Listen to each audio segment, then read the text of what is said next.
Good afternoon, and welcome to today's webinar. The Edge of Risk webinar series is sponsored by Stanford Hospital and Clinic's Risk Consulting. My name is Dr. Dana Welly, and I am the Physician Risk Consultant at Stanford University Medical Center.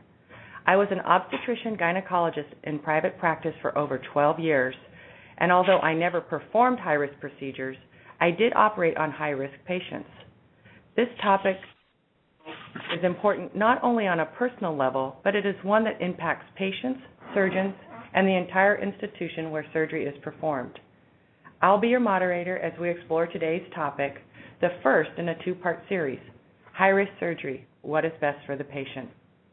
Today we will begin discussing high-risk surgery and the importance of understanding the various factors that affect a surgeon and patient decision process and suggest a different approach to evaluating risk for a particular patient.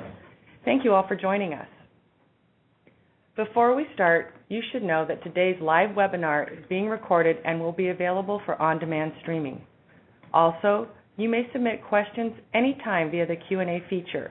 We'll be collecting all questions and addressing them at the end of this webinar. As a reminder, a comprehensive white paper is available for our participants. Simply email the address on your screen and request a copy. Please take a brief moment to review the note on the screen. The content of today's webinar does not represent any official position of the Risk Authority of the Stanford University Medical Network or its affiliates.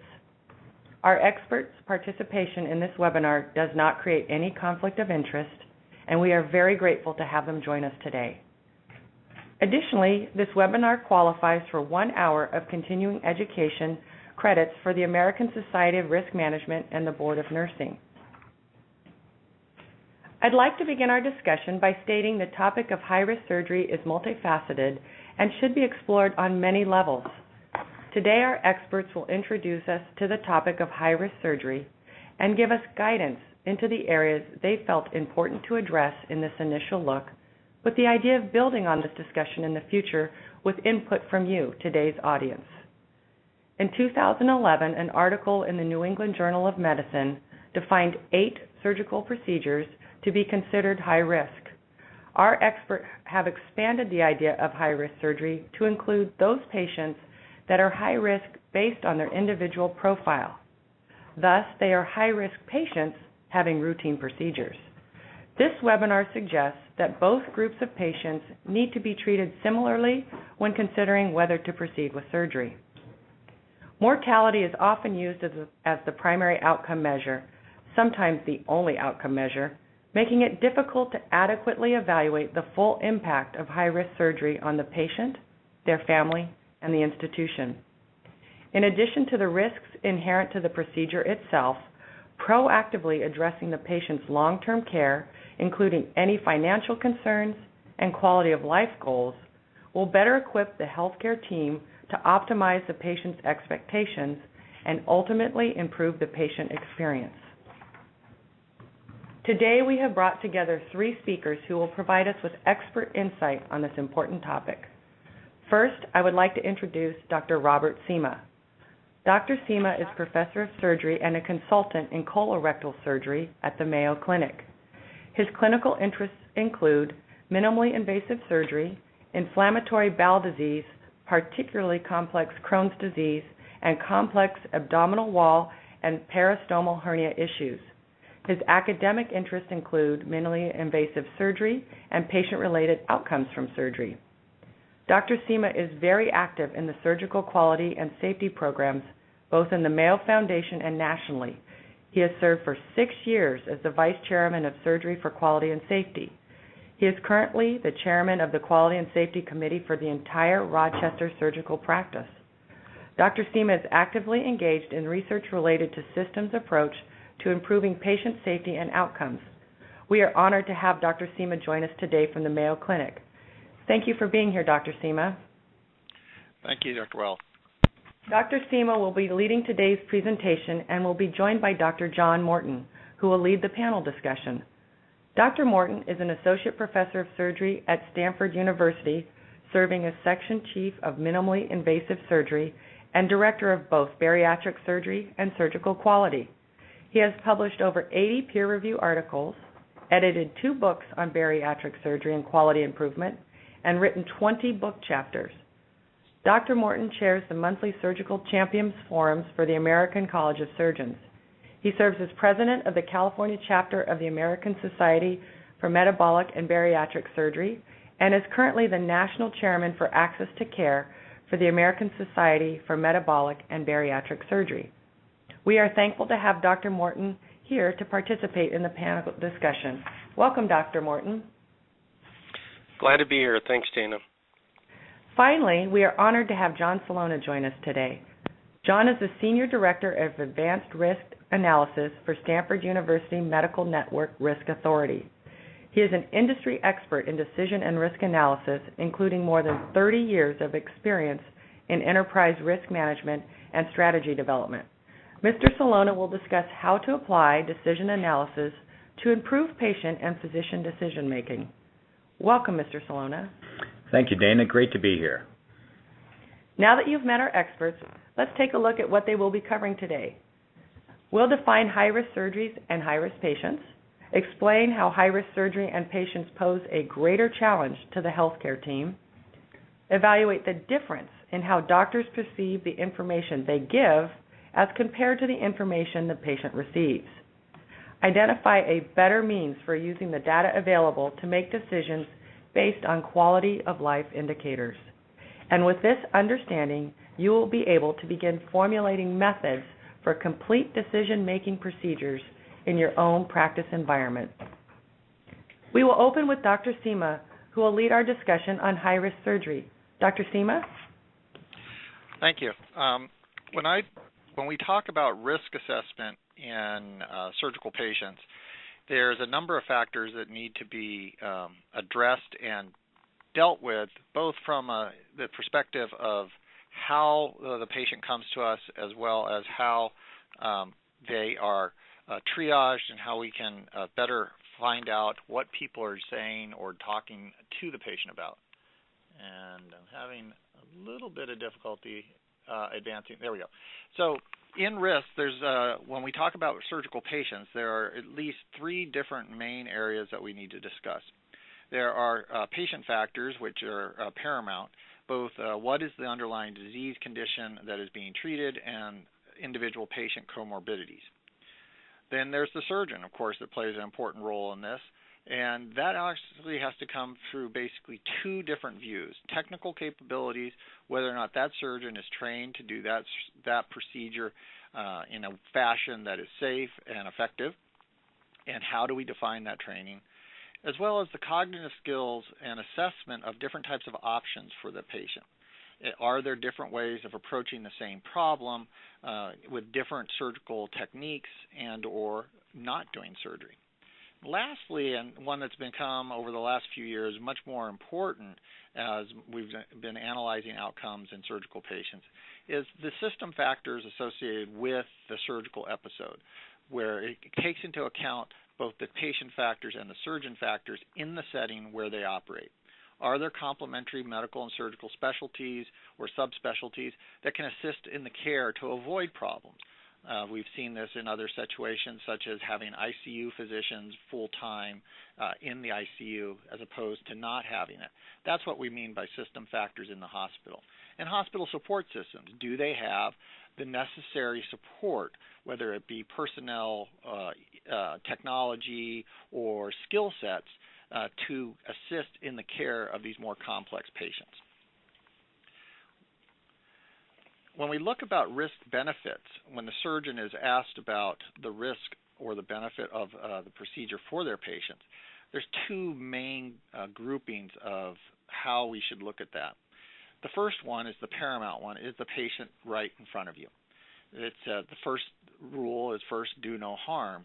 It's a patient-centered approach. It's based upon the patient-specific risk assessment. It involves a shared decision-making model with the surgeon or other physicians involved. And often, though, the outlook is short-term or medium-term. Is that how are you going to do getting through this surgery? What is your expectation for treating this disease process? That's a relatively short and medium-term outlook.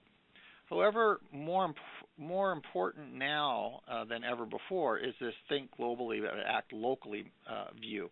is, again, it's patient-centered, but it's patient-centered on a much broader terms. It's almost societal in its outlook. Are there patients that shouldn't have certain procedures versus other ones based on their risk profile? It also looks at basically resource stewardship. It doesn't mean resource limitations, but stewardship. If we have limited resources, how should they be used most effectively? And that really has a long-term outlook as opposed to a short-term outlook. So when we talk about surgical risks, what are we as a surgeon or my colleagues and I talking about? And what does it involve? Well, it involves basically a shared decision between the surgeon and the patient and or the patient's family. But that makes some basic assumptions that go into that. And the most common one is there has to be reasonable understanding of the risk by both parties, both the patient and the surgeon, that these risks can be easily quantified, and that they're representative of the risk at the point of care. So it's easy for someone to say the risk of doing this procedure is only 5% according to the national literature. But in my institution, when we've looked at it, the complication rate is 50%. That's a different discussion than if you just use the national data. And then we also know that different surgeons have different outcomes. And so what are we talking about when we discuss with the patient?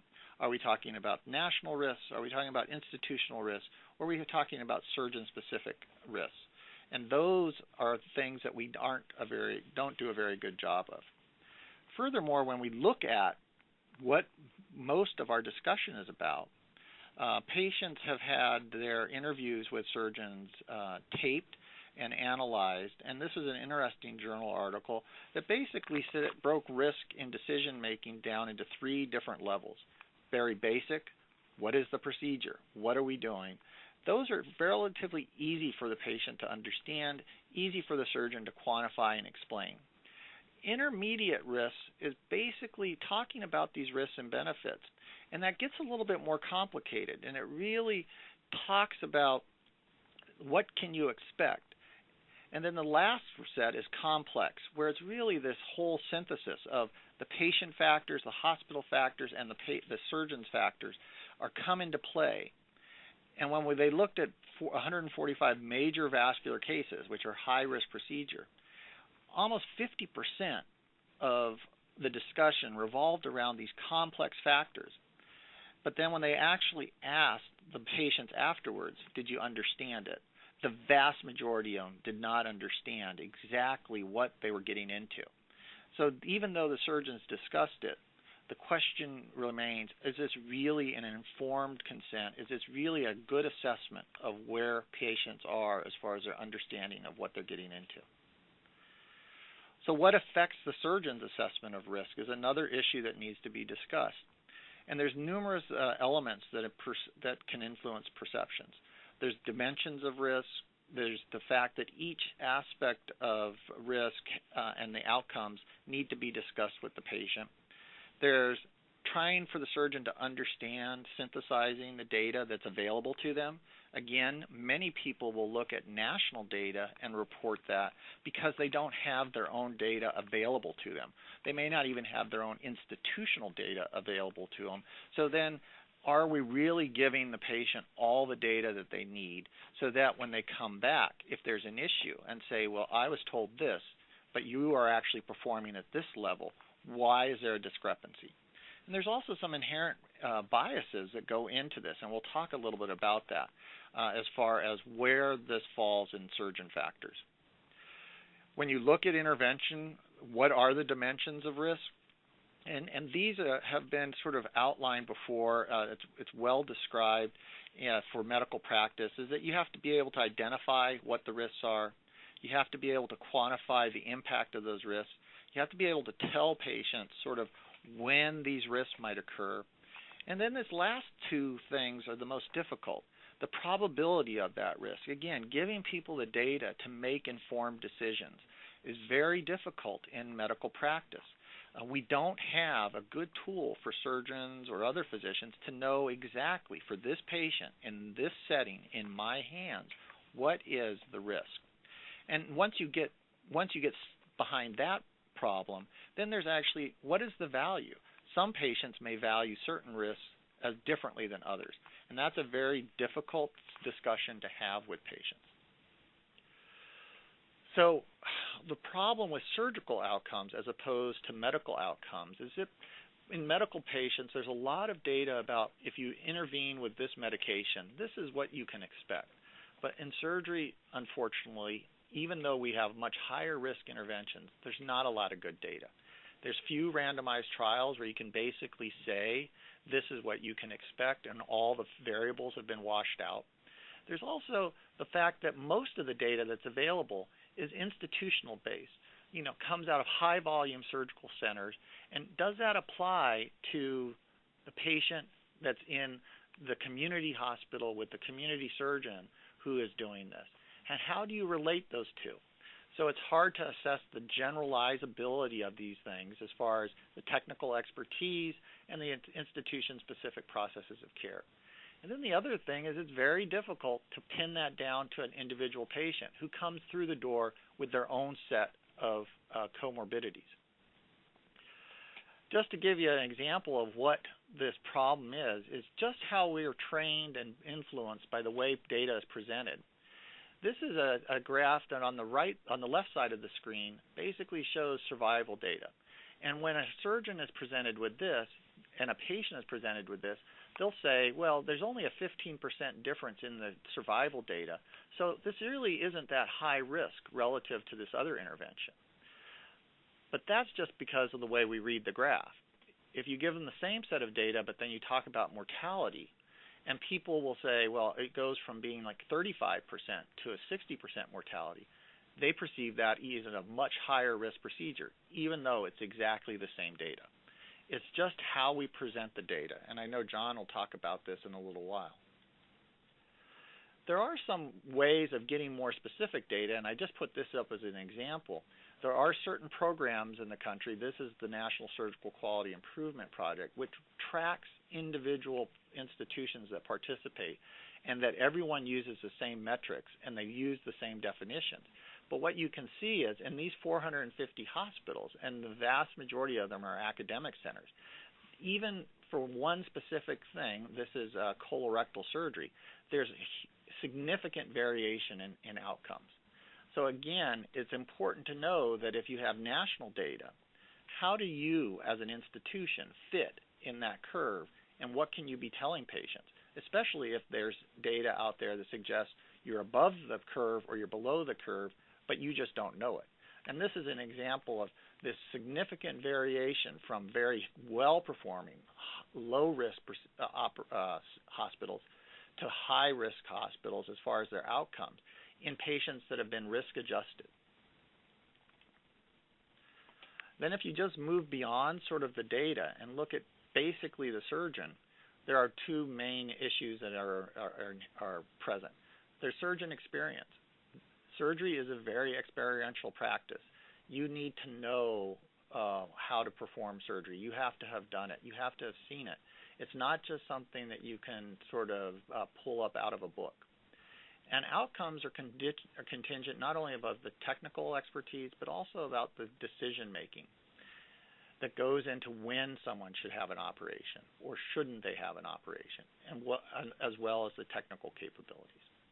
There's also a number of competing priorities that influence not only non-patient factors that influence decision making, but there's also a number of misaligned incentives. This was an interesting study that just looked at the willingness of surgeons to accept risk for their patients. And what they found was when presented with a standard patient, younger surgeons were much more likely to accept more patient risk. So for the same procedure, a younger surgeon would be more likely to accept a riskier case than a more senior surgeon. Now, why they do that is unclear. The authors went on to discuss experience being one of the main factors, that a more experienced surgeon would do things differently. The other thing that was interesting was the main driver for the younger surgeons to decide was the patient age, but not necessarily underlying comorbidities, which represent risk factors. So an older patient with no comorbidities was less likely to be offered surgery for a patient who is actually a higher risk patient with multiple comorbidities, but just because they were younger, they were more likely to get surgery. It's unclear if that's the right choice for those patients. And then there's this issue which we don't often talk about, but is very important in understanding now how things work. There are competing priorities, some of which we talk about openly and some which we don't, but something that's been well studied and well described. First of all, everyone says we shouldn't do any harm, and what's in the patient's best interest. These are priorities, more so than anything else. But then there are some other things that influence accepting risk. What do your colleagues think about you for doing this, for not refusing a patient? Patient pressure, family pressure, the pressure to teach at an academic institution, letting the resident do a case that maybe they shouldn't be doing, but because they're supposed to be doing it, it's your responsibility to teach them. There's time pressures. And even more important, or things that people actually say they don't do, but when you do detailed interviews they actually admit to doing, are how do people perceive me as a surgeon? Am I overconfident? This will play into their decision. There may be forces above them that making them to decide risk. And then there's also, unfortunately, some monetary motivation about doing cases. You may be willing to accept a high-risk patient depending on how busy you are, because there's an incentive aligned to doing more cases. Same with filling up OR times. These are all things that can misalign and cause problems for patients and assessment. So in summary, risk assessment in surgery is very multifaceted and extremely complex. It involves not only disease, the patient, the surgeon, but also where they operate. A major problem that we have in doing risk assessment is describing the variables and factors that influence it, as well as the outcomes associated with it. And lastly, there's a significant problem with inability to control priorities that influence the surgical decision-making. So these are a number of issues to discuss, and I know John will do a little more discussion about how people analyze risk. Thank you, Dr. Seema, for giving us this valuable perspective on high-risk surgery, the multiple factors that are involved and should be considered when deciding whether to proceed. We will now hear from John Salona, Senior Director of Advanced Analytics, who will give us a unique perspective on analyzing high-risk surgery. Thank you, Dana. As Dr. Seema's comments illustrate, medical school teaches quite a lot about surgical skill, but that's different than teaching about surgical decision-making. Even just considering the morbidity risk Dr. Seema focused on, the key question in considering surgery is, what is the risk for this patient? The first step in making better decisions is recognizing that, although we all grow up making decisions intuitively, there is a science to making better decisions. That science is called decision analysis, and it has been around for decades. It's all about making better decisions under uncertainty. Decision analysis grew from integrating a number of disciplines. It drew on normative decision theory going back to Bernoulli and Laplace, from the seminal work on cognitive psychology and perception of uncertainty by Kahneman and Tversky, on economics for valuation and economizing decisions, and on system engineering for how to pull it all together to model and evaluate complex and uncertain decisions. The key work in pulling all these disciplines together into a unified theory of decision-making was done by Professors Ron Howard of Stanford University and Howard Rafa of Harvard. Decision analysis works by breaking a decision down into pieces. The alternatives we're focusing on here are whether or not to do a particular surgery.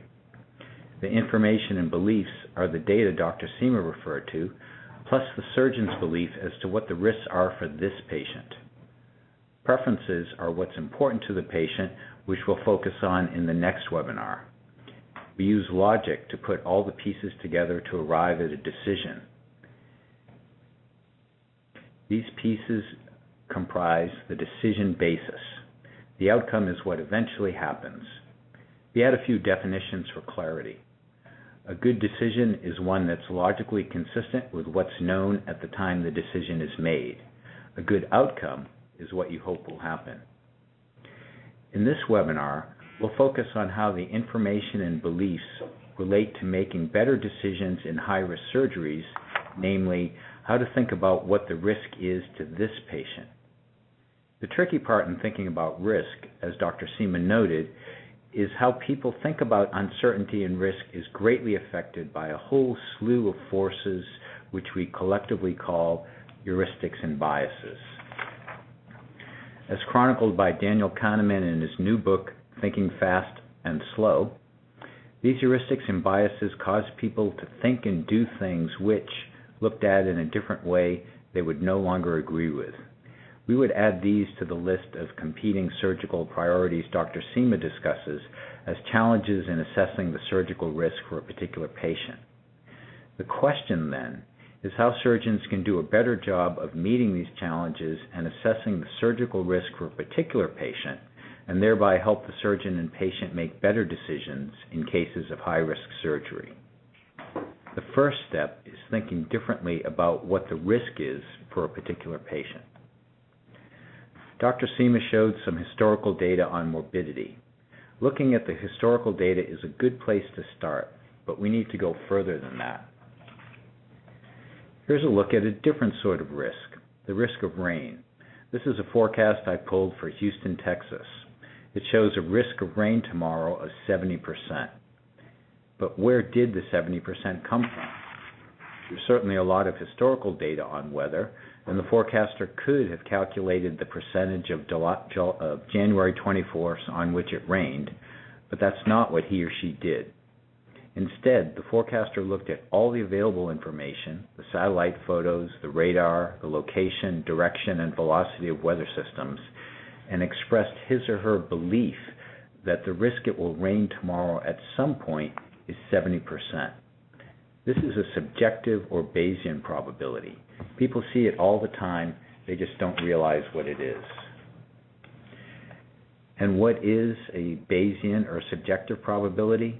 It actually goes back to the mathematician Reverend Thomas Bayes, who lived in the 1700s. It uses a number to represent a person's experience and belief to represent the likelihood for an event to occur. It avoids the ambiguity of using words such as likely and depends on the state of knowledge at that time. There are simple rules for using Bayesian probabilities. List all the possible outcomes, assign probabilities to each, and the numbers need to add up to 100%. To get started applying this line of thinking to high-risk surgeries, we have three simple recommendations. First, absolutely look at the available historical data and the particular risk factors for that individual patient. Then, think about the particular risk for that patient in terms of your subjective probability, considering all the data and the factors you know specific to this patient, and write that number down. Lastly, if at all possible, discuss the case with another, preferably more senior surgeon. This not only gets you another perspective, but talking the risk over with someone else is Dr. Kahneman's prime recommendation for overcoming the heuristics and biases we're all inherently subject to. With that, I'll turn it back over to our moderator, Dr. Welly. Thank you, John, for helping us begin to think through a different perspective to evaluate the risk of high-risk surgery. Before we begin our panel discussion, I'd like to remind our audience it is not too late to submit questions via the Q&A feature, and don't forget to request your copy of the white paper by emailing us at the address on your screen. Additionally, today's webinar was number 6 in the Edge of Risk series. Stanford Risk Authority offers several other webinars available for on-demand streaming. Look for part 2 of this series, High-Risk Surgery, to be coming soon. Now we will begin our panel discussion led by Dr. John Morton. At the conclusion, we will open up the questions to our audience. If time does not allow us to address your questions, you may also submit questions to our email address at riskmanagement@stanfordmed.org, and we will do our best to provide you with written responses. Dr. Morton, could you please begin? Thanks a lot, and I want to thank both of our speakers. It was an excellent overview of what we face when we do risk assessment on a daily basis as surgeons. We're going to take a few minutes right now just to review a few questions for both the speakers, and we will have plenty of time for questions from the audience at the end. Panel discussion will be roughly about 10, maybe 15 minutes, and we'll have plenty of time for questions from the audience. I think my first question to both the speakers are, we've heard a lot about risk assessment, and when patients come in to see a surgeon, it's often not just a risk assessment that they're getting, but they're getting a risk-benefit analysis. And I think to a large degree, depending on the benefit, that can influence people's perception of risk. So my question to both the speakers is that how important is it to not only quantify the risk involved, but the benefit as well?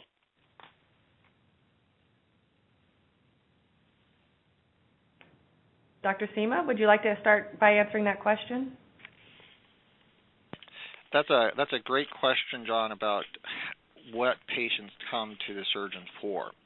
And so most of the time, people just don't walk into the surgeon and say, I want something done. They're being referred in for a specific issue, such as, in my case where I do a lot of colon rectal cancer, they're being referred in with a diagnosis of cancer. And so, they often come in with, I need surgery in their mind, as opposed to what is the best surgery, should I have surgery? And so then it becomes a discussion in the long term, not only treatment of the disease, but what is the consequences for your quality of life in regards to this surgery. So we need to move the discussion not just beyond why are you here, because when patients are sort of told you need to see the surgeon to treat this, it's almost as if we put them on a pathway before they even get to the surgeon that says, yes, I need surgery. And so that there is this pressure by patients and surgeons and referring physicians that this problem needs to be treated surgically. Yes, that's correct. You do need surgery, but let me tell you about the surgery is how I will open up my discussion with the patient, because you have to discuss not only the disease process, but what is the surgery going to do to you? Sometimes, if everything goes well, there's no change in their lifestyle. There's no change in their quality of life based upon once they recover from the surgery, assuming no complications, and you've treated the disease. But sometimes they have to do significant lifestyle changes, and that becomes the discussion that you need to have, because what you don't want to do as a surgeon, you don't want them to come back a year later cured, quote unquote, from their disease, but now having a whole new set of problems related to the surgery. And that's really where you need to discuss this whole idea of what's the benefit for you. Yes, cancer, treatment of cancer, extending your life, but sometimes not. And a major, huge change in your life, it may not be worth that for that patient. And I've had plenty of patients who have opted, once presented with the options, to go a different direction. So that's how I would look at it. But you're right, we have to discuss the long-term benefits for the patient, not just from the disease, but from the surgical outcome. Yeah, thank you, Dr. Seema, and thank you, Dr. Morton, for an excellent question. I agree entirely that the benefit side of the equation is just as critical as the risk side, and that the benefits are individual to the particular patient. That's something that we'll focus on more in the next webinar, but as Dr. Seema points out, the benefits and how they value the outcomes of a particular course of treatment are definitely individual to the patient. An example in another area of surgery is treatment of breast cancer via surgery, where there's a variety of procedures that are more or less aggressive in terms of the amount of muscle tissue that they remove. And for a younger, more active patient, it may be more important to that patient to preserve some of the chest and shoulder muscle than for an older patient. So I agree that looking at the benefits and how important those benefits are, which in decision analysis we call what's your preferences and what's your value structure, those are an important part of the equation, and part of the discussion should include what the outcomes are for the patient in terms of specific consequences and how they feel about the trade-offs between the lifestyle consequences and the independence and rehab consequences versus the outcomes for the disease, which the discussion mostly focuses on. Well, I think what both John and Bob have pointed out very clearly here is the need for patient-centric decision-making, not one size fits all, and it shouldn't be off the rack. It should be custom tailored because, as we've heard, each individual's got some different potential risk factors that can influence the outcome as well as potential benefit.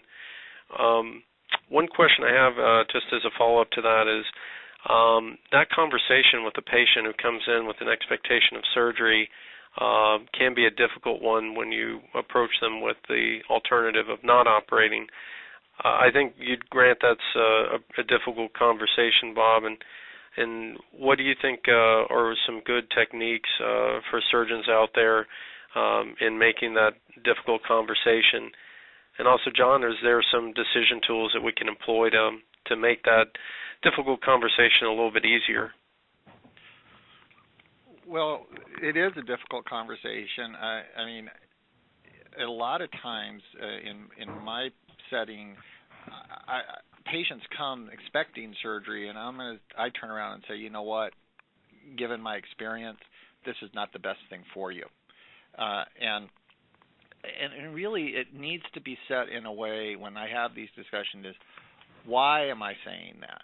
It's not because of someone else was wrong, but I'm just telling you, laying out for you all the options that other people may not have seen. And that's how I go about those types of difficult discussions. Is basically, it really comes down to a point of saying, you know, yes, surgery is an option for you. It may have been the option there where you came from or who you were telling you, but let me tell you from the surgeon side of it why I think there are other options for you. And that's how I phrase that I sort of frame that discussion, and then go into the specifics. It may be that, yes, surgery is the right thing, and it can be done. But in a patient who has severe heart failure and has bad pulmonary disease, you have to go into that benefit, as you were mentioning earlier, that says, you know, you're not going to get the benefit you think you are out of this surgery because of these reasons. And you have to be very specific. And that's, again, where I feel getting into the surgeon's hands at each institution how they or the institution does for these types of patients or these types of risks is important, because then that'll inform their decision making. They will bring that to the table and say, maybe given this problem, you shouldn't proceed with surgery and we should come up with a different option.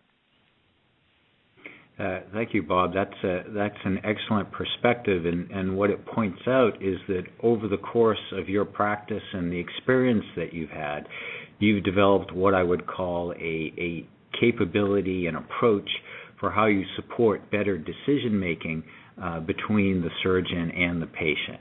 Now, as we said earlier in the presentation, surgical decision-making is not something that's taught in medical school, and maybe as part of the curriculum there should be a course that talks about decision-making in the medical context.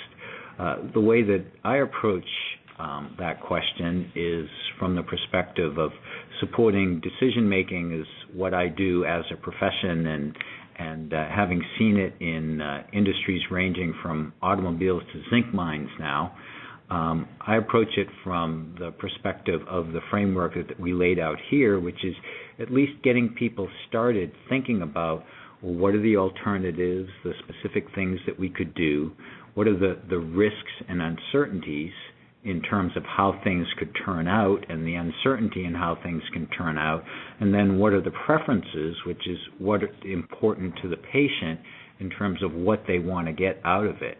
So it's definitely a very difficult task to support this shared decision-making model, and I think it's an area where we can make a lot of progress.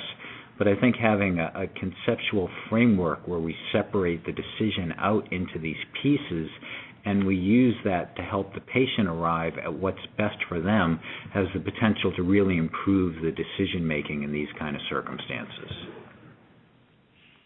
Well, I appreciate both those responses, and I think it's something that we all have to think about when we see patients in clinic. And I think it's a concept brought forward as an important one, is that patients are coming to see the surgeon not necessarily for surgery, but to get a professional opinion about what's encountered next. And I think that's an important point to bring across to the patient.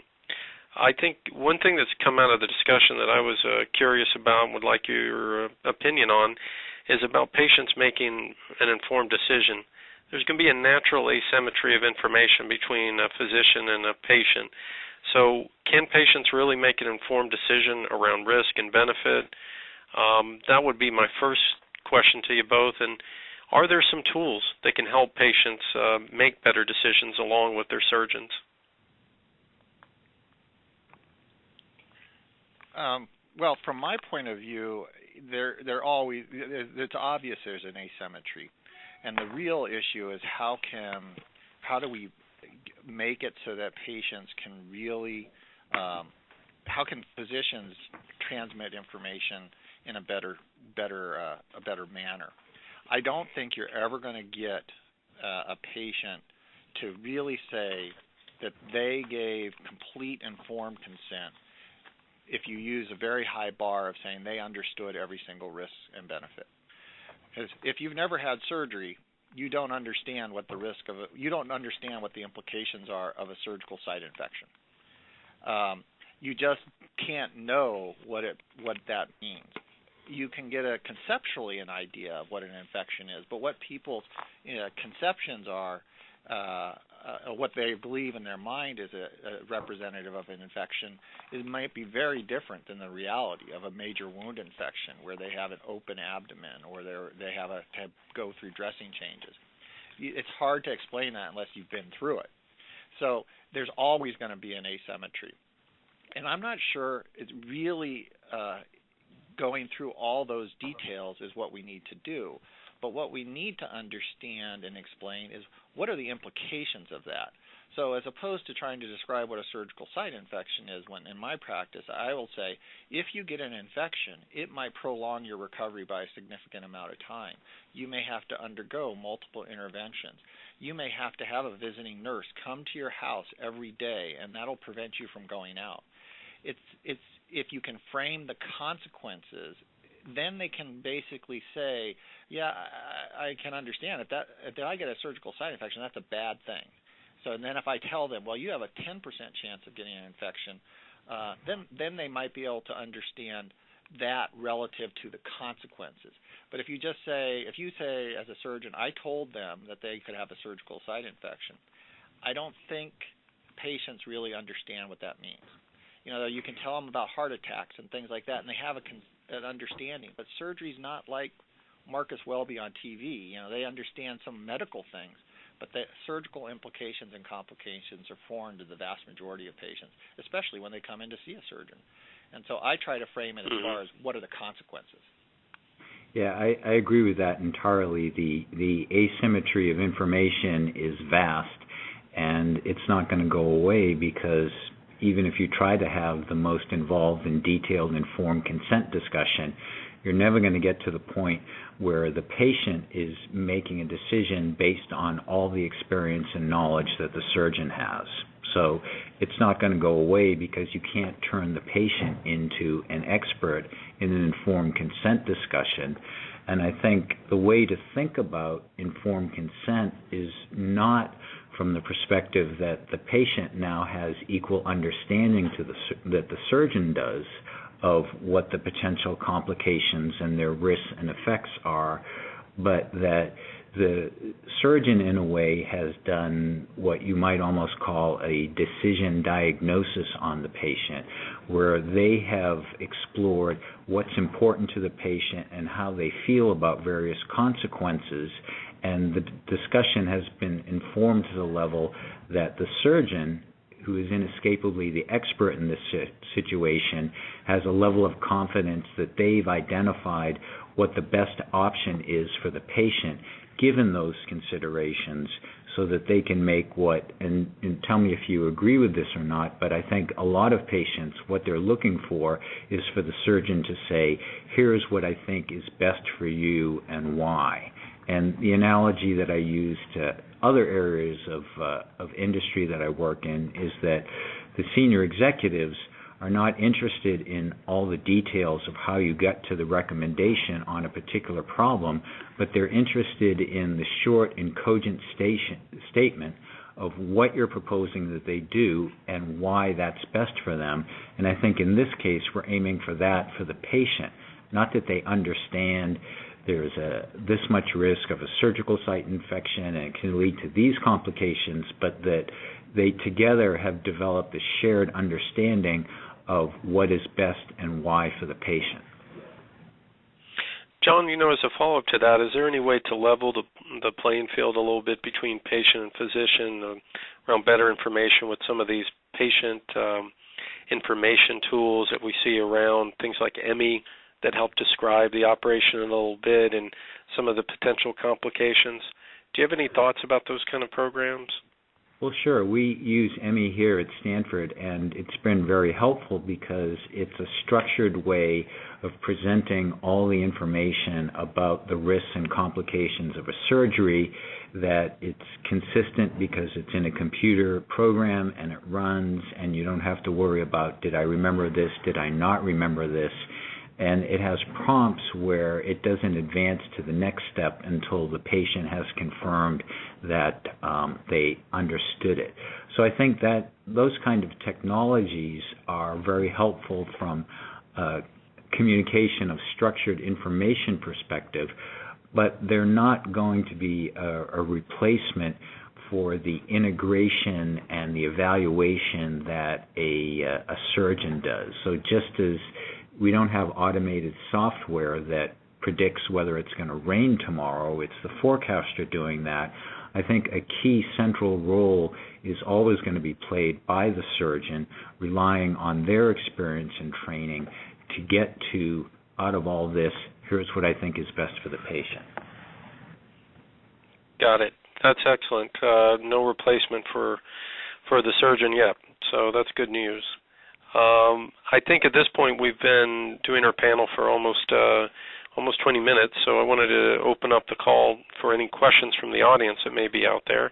So if you have some questions, please let us know at this point. Great. Thank you, Dr. Morton, and thank you, Dr. Seema and John Salona, for a great, robust discussion. We have received several questions actually from the audience, and some of them have been partially addressed by the conversation, and some will need further explanation. So I'll go ahead and open with one of the first questions from the audience, and whomever would like to address the question would be fine. The first one is, do you have a problem with preconceived notions patients have regarding positive outcomes? For example, those that are exacerbated by friends or media. That's probably for the surgeons. John, well, I'll let you go. Yeah. Well, I think,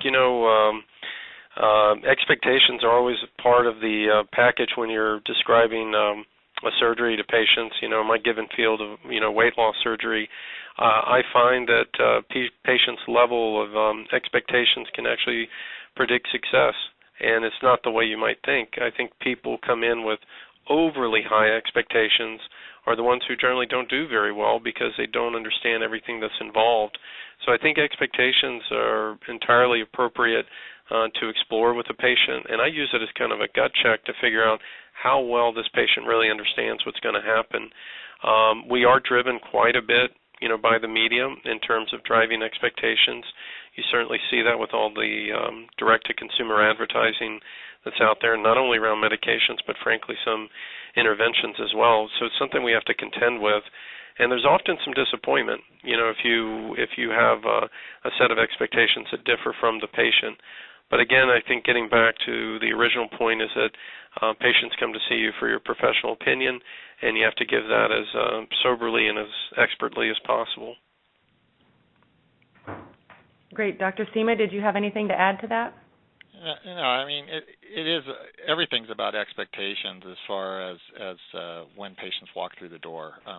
And, as John was just pointing out, they come in with this idea about for me, my practice, they want laparoscopic surgery.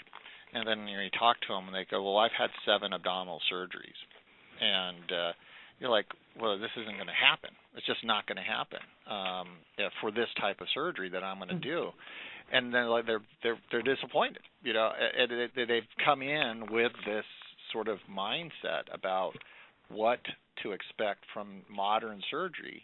And it is somewhat difficult, but I have never found that to be in my field where they're coming to me for reasons like cancer or ulcerative colitis, where the medical problem is driving it, and they're here for my opinion about how to best to do it. And I'll come straight out and say, no, you're not a laparoscopic candidate. It's not safe, or it's not the right thing for this cancer presentation. And then they move on. But there are a lot of expectations. Just like there are expectations about post-op, one of the big issues is pain control. There's a lot out there about controlling pain, the 5th vital sign. And as we found out from the national data, if you drive the 5th vital sign so that no one has pain in the post-op period, you do more harm than good. And so we have to manage people's expectations about pain control, how long they're going to be in the hospital, what they're going to be able to do when they get out, and what restrictions there are. It's all about managing expectations. Great, thank you. So it sounds like managing expectations is a big component to having this high-risk surgery discussion, and something that needs to be considered when the patients are coming in for consultation and information about the surgeries. Here's another question that expands somewhat on the question Dr. Morton asked about informed decision-making. It's a little bit different twist. Some patients want assurances, others full transparencies, and others don't want to hear anything about risk. They just want to have surgery. How do you deal with these different, and again, it's probably expectations, with these different information requests by the patients, and feel that you fully inform the patient? Well, from one of my colleagues says after a patient walks in and they've been told they have colon cancer or rectal cancer, they don't hear anything you say. And my approach is no matter what the patient says, I will go through. If they say, I don't want to hear anything, doc, I just want to have surgery, I still go through my regular sort of, this is what we're doing, this is how we're going to do it. It helps me keep on track that I'm doing the right thing. Now, you have these situations where patients want more information, and I'll give them as much as I can. But those patients are markedly different than the ones that say that we get here a lot is, doc, just do whatever, but I just want it taken care of, and they'll sign away everything. That to me is the patient that you need to step back and say, listen, I understand that you are anxious and that you want something done, but let's go through this, and so everybody knows what the expectations are, again, what we can plan on doing, what the plan is, and how we're going to execute the plan.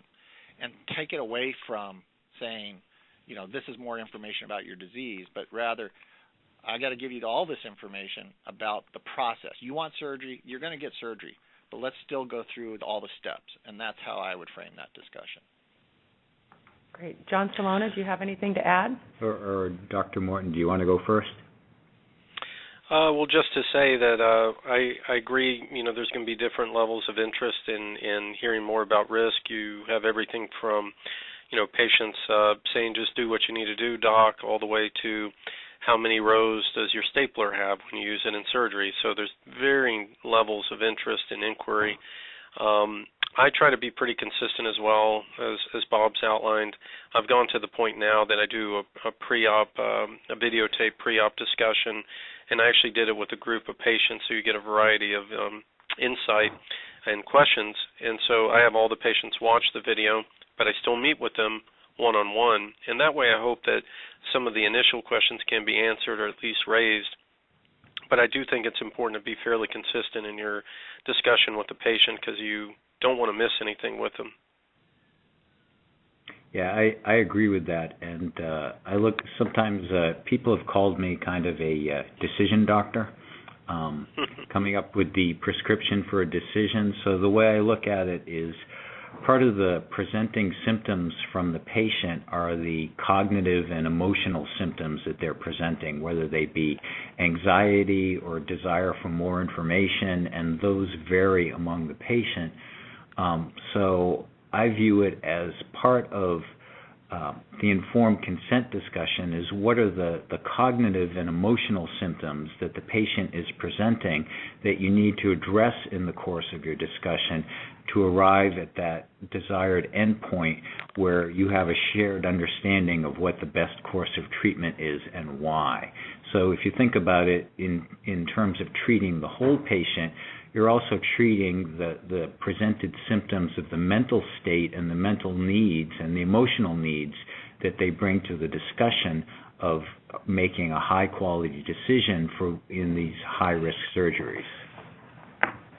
Thank you very much, Drs. Seema, Morton, and John Salona. That was a great discussion. I thank you for your thoughtfulness and your very candid answers. Unfortunately, we have run out of time. We have several questions left from our audience, which we'll make sure gets distributed to our expert panel for email review.